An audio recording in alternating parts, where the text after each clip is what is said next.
Bienvenue. Aujourd'hui, on va se pencher sur une approche d'investissement assez spécifique, tirée d'extraits de Maîtriser l'investissement, le système du top 1%. Oui, l'idée de base, c'est un système, présenté en 7 étapes, qui viserait pas la richesse immédiate, hein. Non, pas de Lamborghini demain, c'est ça? Et voilà, c'est ça.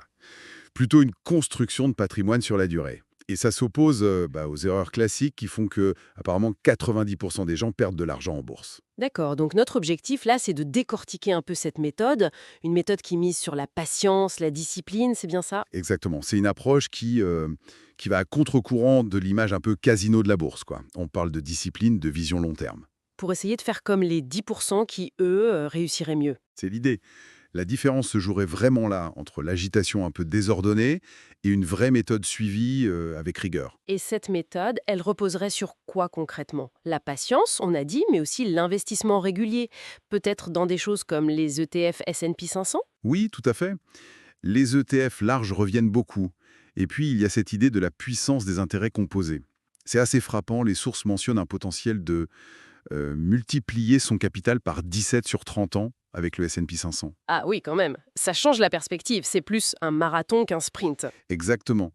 Et ce qui est intéressant, c'est le contraste de comportement. D'un côté, on aurait les 90% qui font beaucoup de transactions, qui vendent en panique dès que ça baisse un peu. Influencé par ce qu'ils voient sur les réseaux sociaux, peut-être? Oui, voilà, les modes, les coûts à faire.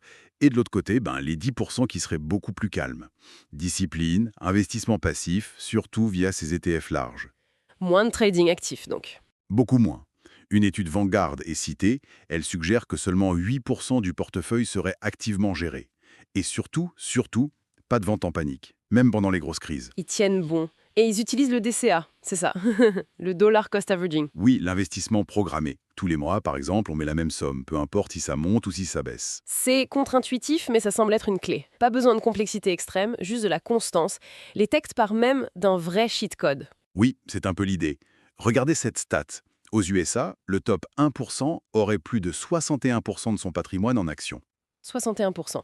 Et pour la moitié la moins riche, c'est combien? À peine 4%. L'écart il est énorme. Et ça, ce serait pas juste une question d'argent disponible? Pas seulement, non. D'après les sources, ça montre surtout une compréhension, une confiance dans le potentiel à long terme de la bourse. La clé, ce serait pas un produit miracle, mais une attitude, la patience. Accepter que ça fluctue et laisser le temps faire son travail. D'accord. Alors concrètement, ce système top 1%, ces fameuses 7 étapes, elles ressemblent à quoi? Alors, la première étape, c'est la base, hein, le budget. Savoir combien on peut mettre de côté chaque mois. Et un point important, prévoir une réserve d'argent en plus, Une réserve. Pourquoi faire? pour pouvoir investir plus quand le marché baisse fortement.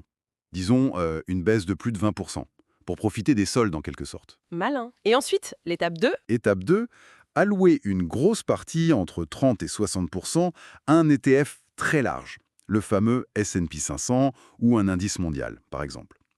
Diversification maximale. D'accord.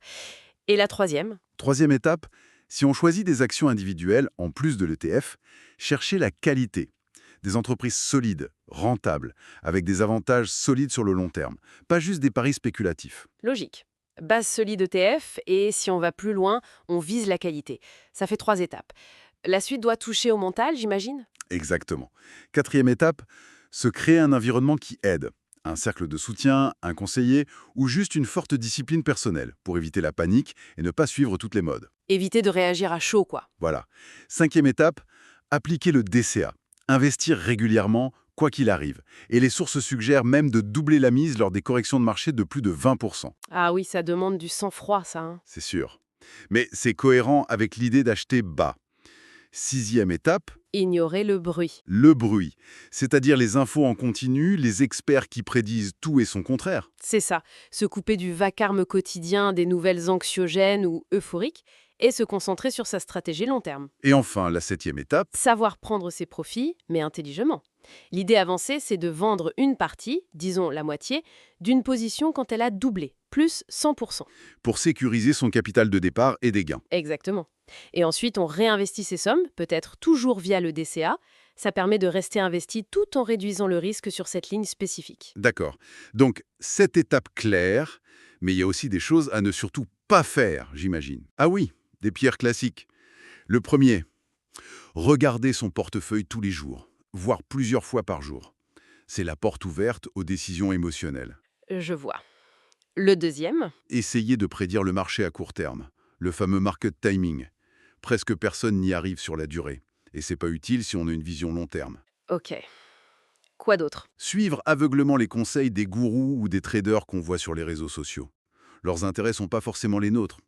Et enfin, un point crucial, ne pas sous-estimer l'allocation d'actifs. C'est-à-dire la répartition entre actions, obligations, etc.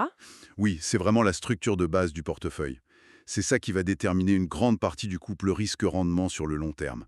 Faut pas négliger cette architecture globale. Donc, si on résume tout ça, le message central, c'est que l'investissement réussi, c'est un peu comme du jardinage patient, c'est ça? Plutôt qu'une course effrénée, C'est une bonne image, oui. la discipline, la patience, une stratégie claire pour le long terme. Ça semble bien plus efficace que de courir après le prochain coup ou de céder à l'émotion. Une approche pour construire quelque chose de solide, qui dure. Voilà. Et ça amène une question, peut-être pour terminer, au-delà de la méthode, des chiffres.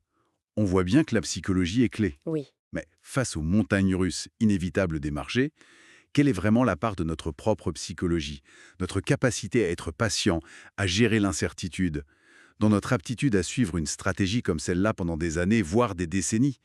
C'est peut-être ça, le vrai défi.